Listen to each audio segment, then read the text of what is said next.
এদেশের বীর পুরুষ মেজর ডালিম, কর্নেল ফারুক রশিদ, এরাও কিছু মুজিবের মেয়ে জীবিত রেখেছিল যাতে বাংলার মানুষ বুঝতে পারে কেন ওদেরকে হত্যা করা হয়েছিল।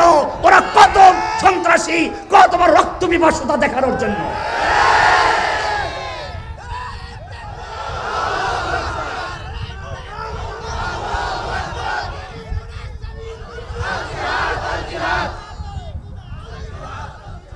আমি একটা শোনেন, এই পতাকা কেউ দেখবেন না, আমার কোনো প্রোগ্রামে কেউ পতাকা উঠাবেন না, ঝামেলা আছে।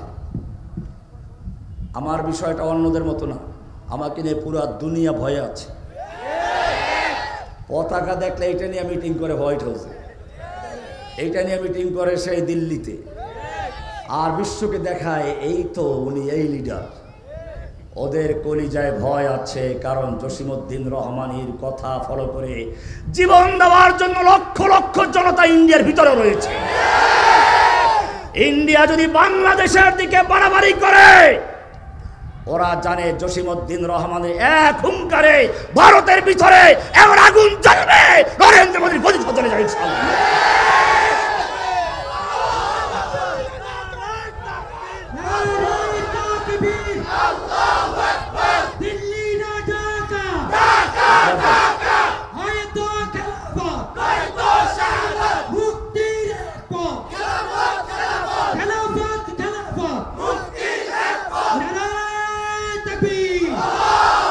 বলছিলাম কিছু ইহুদি জীবিত রাখলাম, হিটলার বলেছিল যাতে বিশ্ববাসী জানতে পারে ইহুদি আমি কেন হত্যা করেছি। ইহুদি কত বড় জঘন্য তা বোঝানোর জন্য কিছু ইহুদি জীবিত রাখলাম। বিশ্ববাসী হিটলারের কথা দেখছে না? হিটলারের কথা বাস্তবায়ন হয়েছে কিনা? আমার মনে হয় মেজর ডালিমরা দুইজনকে জীবিত রেখেছিল, কারণ বিশ্ববাসী বাঙালি জাতি এটা বুঝুক যে মুজিব পরিবার বাংলাদেশের জন্য কত সন্ত্রাসী, কত জঘন্য এবং কতটা রক্ত পিপাসু অত্যাচারী ফেদির ছিল। আল্লাহ তাআলা তাকে একটু ঢিল দিয়েছিলেন। কোরআন বলছে ওয়া তানজিউল মুলকা মিম্মান তাশাউ, তুমি যার থেকে ইচ্ছা ক্ষমতা ছিনিয়ে নাও। কি সুন্দর মুরগির রান রোস্ট করে রাখলো, আস্ত খাসি ভুনা করে রাখলো, গরুর রেজালা ভুনা কালা ভুনা করে রাখলো, নিজেও খাবে আর পেটুয়া বাহিনীকেও খাওয়াবে। তারপরে বস্তায় বস্তায় টাকা দিবে, ছাত্র জনতার বুক ঝাঁঝরা করে দিয়ে হলেও ক্ষমতায় থাকতে হবে।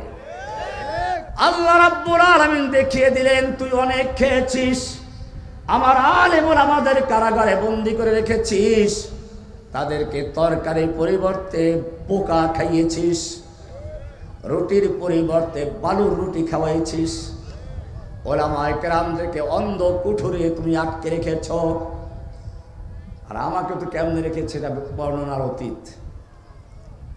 আল্লাহ রাব্বুল আলামিন দেখালেন অতানজিউল মুলকা মিম্মান তাশাউ, এইবারে দেখ তোর রান্না করা খাবার তোর সামনের থেকে কেড়ে নিয়ে, তোর ক্ষমতার মসনাদ কেড়ে নিয়ে তোরে বাংলাদেশের কারাগারও থাকতে দেওয়া হবে না, কারণ তুই অহংকার করে বলেছিলি পালায় না। তুই যদি না পালাইয়া জেলখানায় যেতি তাহলে তোর কথাই সত্য হতো, তুই পালাও নাই। আল্লাহ রাব্বুল আলামিন দেখালেন তুই যাতে করে বাংলার জমিনে থাকতে না পারিস, সেজন্য এমন ব্যবস্থা করে দিলাম তোকে টাকা পয়সা নিয়ে বাংলাদেশকে ফতুর করে তুই তোর অবৈধ স্বামীর কাছে চলে গেলি। ওয়াতানজিউল মুলকা মিম্মান তাশাউ, তুমি যাকে ইচ্ছে করো তার থেকে ক্ষমতা ছিনিয়ে নাও। ক্ষমতা ছিনিয়ে নেওয়ার মালিক কে? আল্লাহ। একটু বক্তব্য রেকর্ড করার খায়েশ হলো আবার। কেন? এখানে আল্লাহর রহস্য আছে, আপনারা এগুলোকে সাধারণভাবে দেখবেন না। নইলে সে ওই সময় এত বক্তব্য দিল, ওই সময় কেন তাকে বক্তব্য দেওয়ার খায়ের জন্মিল? এটাও আল্লাহর মর্জি। আল্লাহ দেখাতে চান ও বক্তব্য রেকর্ড করার খায়েশ প্রকাশ করুক, এরপরে আল্লাহ দেখাবেন তুমি আমার আলেমদের সামনের থেকে মাইক কেড়ে নিয়েছ, মসজিদের মেম্বারে খতিব দ্রব্যমান করেছ, তাফসীর মাহফিলগুলো বন্ধ করে দিয়েছ। এবারে দেখো তোমার সামনের থেকে মাইক কেড়ে নেওয়ার কেউ আছে। সেনাবাহিনী জানিয়ে দিল বক্তব্য রেকর্ড করার কোনো সুযোগ নেই।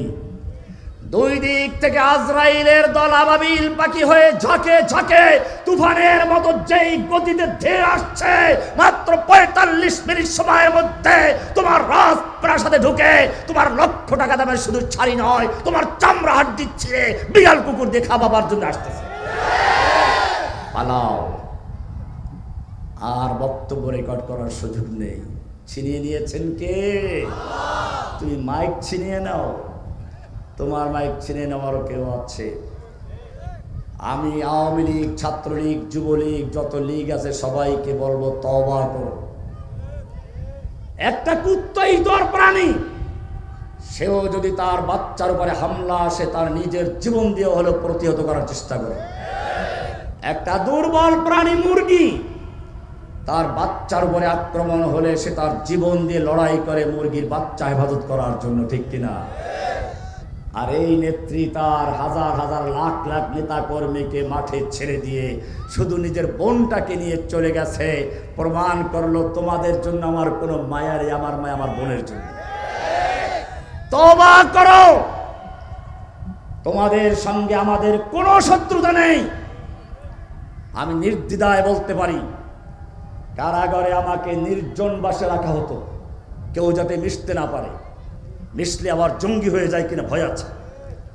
তবে আওয়ামী লীগের লোকজন আমার আশপাশে থাকার জন্য দিত, পাহারা দেওয়ার জন্য।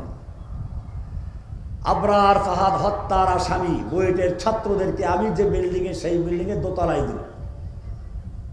ওরা যেহেতু ছাত্রলীগের নেতা কর্মী, প্রশাসনকে জানালো রহমানী সাহেবের কাছে একটু আসা যাওয়া করতে চাই, মনটা ভালো লাগে না, বিপদ আপদ। আচ্ছা ঠিক আছে যাও, মনটা ভালো হয়ে যাক, সমস্যা কি। আসলো, নুরানি কায়দা থেকে শুরু করে কোরআন পর্যন্ত পড়ানো হলো।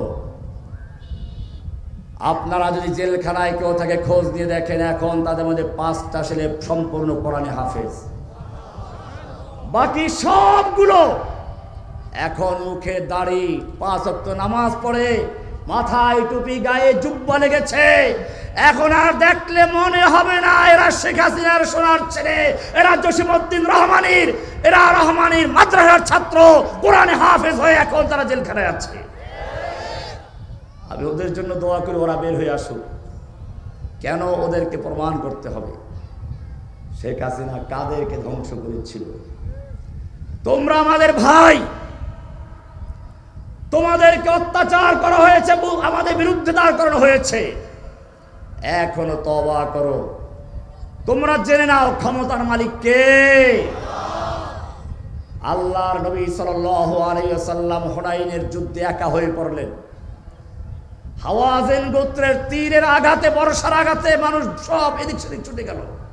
আল্লাহর নবী যুদ্ধের ময়দানে একা হয়ে পড়লেন, ময়দান ছেড়ে পালান নাই।